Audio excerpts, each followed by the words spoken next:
तवक्कुल तर्क असबाब को नहीं कहते, तवक्कुल तर्क असबाब को नहीं कहते।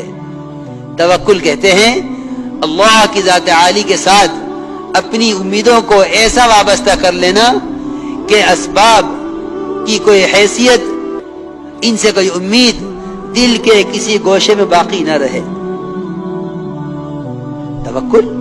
तवक्कुल तो बंदे के अल्लाह के दिमाग एक राज है। ए अल्लाह, मेरा हाल तू जानता है या मैं जानता हूं, तीसरा आदमी मेरे हाल को नहीं जानता, बस इसी को तवक्कुल कहते हैं। याद रखना, जब ये तवक्कुल मखलूक पर खुल जावे तो अब ये तअक्कुल है, तवक्कुल नहीं है। यानी अब तो ये खाने पीने वाला आदमी है, लोग कहेंगे वे कुछ नहीं करते, इनकी मदद करो। ये तअक्कुल पे है, तअक्कुल पर है, तवक्कुल पर नहीं है। अब ये तअक्कुल पर है, तवक्कुल पर नहीं है। तवक्कुल तो राज है बंदे के अल्लाह के दरमियान, क्योंकि सहाबा किराम इसी तवक्कुल के जरिए अल्लाह की ज़ात आली से फायदा उठाते थे। कि एक सहाबी फक्र से तंग आकर घर से बाहर निकले, बीवी को ख्याल हुआ ऐसा ना हो बाहर जाकर अंदर का हाल किसी पे बयान कर दें। बीवी ने चक्की चलानी शुरू कर दी ताकि महल्ले पड़ोस वाले चक्की की आवाज सुने तो समझें कि हाँ, इनके यहाँ दाना पिस रहा है, फाका नहीं है। और धुआं उठाया तन्नूर में इस ख्याल से कि पड़ोसी ये समझे खाना पक रहा है, फाका नहीं है। हालांकि घर में एक दाना भी खाने को नहीं था। ये चक्की को चलता हुआ छोड़ के अंदर आके बैठ गई कि भाई धुआं उठ रहा है तंदूर में से और चक्की चल रही है, पड़ोसी समझेंगे कि चलो दाना पिस रहा है। थोड़ी देर के बाद शोहर घर की तरफ वापस आया, बाहर से तंग आके घर की तरफ पलटा। फकर तो आदमी को कुफर तक ले जाता है। आके जो देखा कि घर में चक्की चलने की आवाज आ रही और धुआं उठ रहा, कि ये कहां से आ गया खाना। अंदर आके पूछा घरवाली से कि नहीं, कहां दाना भी नहीं है, खाने को भी नहीं है, मैं तो चक्की चला के बैठ गई और चक्की खुद ही चल रही है। जाके देखा तो आटा निकल के फैल रहा घर के अंदर, दाना एक नहीं घर में पीसने को, दाना एक भी नहीं पीसने को घर में। चक्की में से आटा निकल रहा और फैल रहा। सारा आटा समेट लिया, सारे बर्तन भर लिए और वो किसी तरह चक्की बंद ना होके दे। और सहाबी ने उसका पार्ट उठाया, चक्की का पत्थर, उसको अलग रख दिया। वे और आटा क्या करेंगे। और तन्नूर की तरफ गए तो सारा तन्नूर बकरी की चांपों से भरा हुआ तैयार।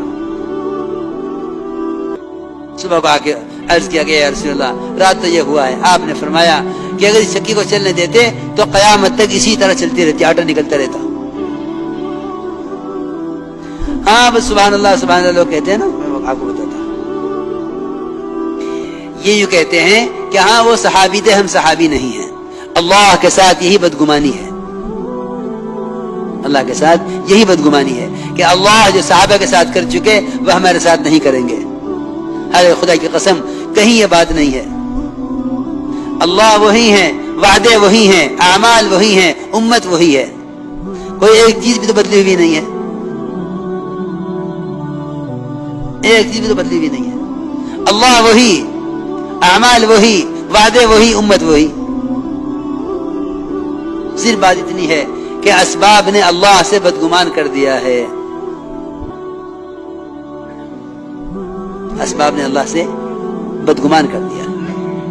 इसे खूब जमकर दावत दिया करो कि अल्लाह की कुदरत वादों के साथ है, वादे हुक्मों के साथ है, असबाब के साथ कुदरत भी नहीं है, वादा भी नहीं है। असबाब के साथ कुदरत भी नहीं है, वादा भी नहीं। जमकर दावत दिया करो यकीन के साथ कि कुदरत वादों के साथ है और वादे हुक्मों के साथ हैं। असबाब के साथ कुदरत भी नहीं है, वादा भी नहीं है। फिर असबाब की हैसियत क्या है कि असबाब की हैसियत कि असबाब तो इम्तिहान के लिए हैं।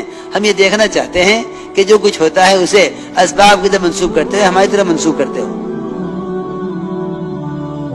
इसलिए मेरे दोस्तों अजीजों, ये हमारा मौजू है कि अमल पेश करो सबके मुकाबले में, कि करने वाली जात अल्लाह की है और करने के ज़ाब्ते मोहम्मद सल्लल्लाहु अलैहि वसल्लम के तरीके हैं। कायनात ज़ाब्ता नहीं है। इसकी दावत जम कर दिया करो और इसकी मश्क भी किया करो।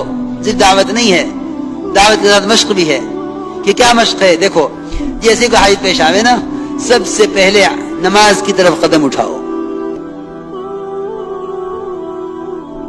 اسباب کتنے بھی یقینی سامنے ہوں،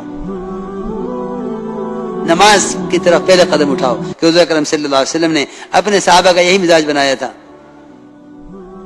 اپنے صحابہ کا یہی مزاج بنایا تھا۔ ایک صحابی نے عرض بھی کیا کہ یا رسول اللہ میں تجارت کے لیے بحرین جانا چاہتا ہوں، فرمایا پہلے 2 رکعت نماز پڑھ لو، آپ نے فرمایا پہلے 2 رکعت نماز پڑھ لو۔ اس لیے میرے دوستو عزیزو، جم کر اس کی دعوت دیا کرو کہ کرنے والی ذات اللہ کی ہے اور کرنے کے ضابطے محمد صلی اللہ علیہ وسلم کے طریقے ہیں، کائنات ضابطہ نہیں ہے۔ اس طرح ہمیں امت کو اعمال کی طرف لاؤ شکلوں کے مقابلے میں، امت کو اعمال کی طرف لاؤ شکلوں کے مقابلے میں۔ ہاں، ہر عمل کا کمال علم کے ساتھ ہے، علم کے بغیر کسی عمل میں کمال نہیں ہے۔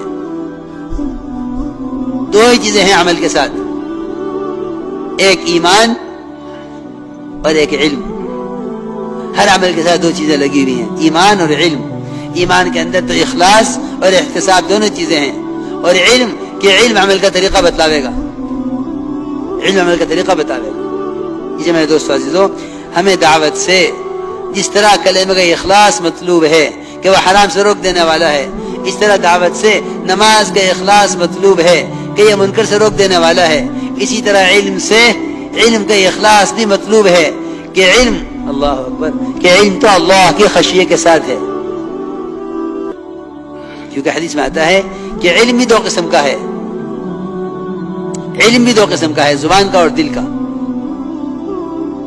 کہ علم 2 قسم کا ہے، زبان کا اور دل کا۔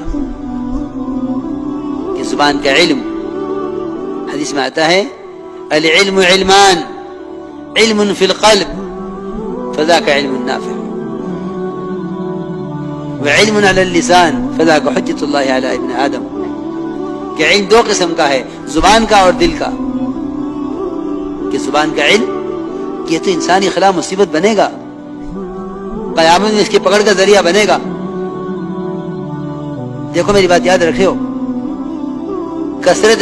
کثرت معلومات یہ علم کا موضوع نہیں ہے، صرف اس بات کی تحقیق کرنا کہ میرا رب مجھ سے کس وقت کیا چاہتا ہے، اتنا علم سیکھنا ہر مومن کے ذمے، مرد ہو یا عورت، ہر ایک کے ذمہ فرض عین ہے،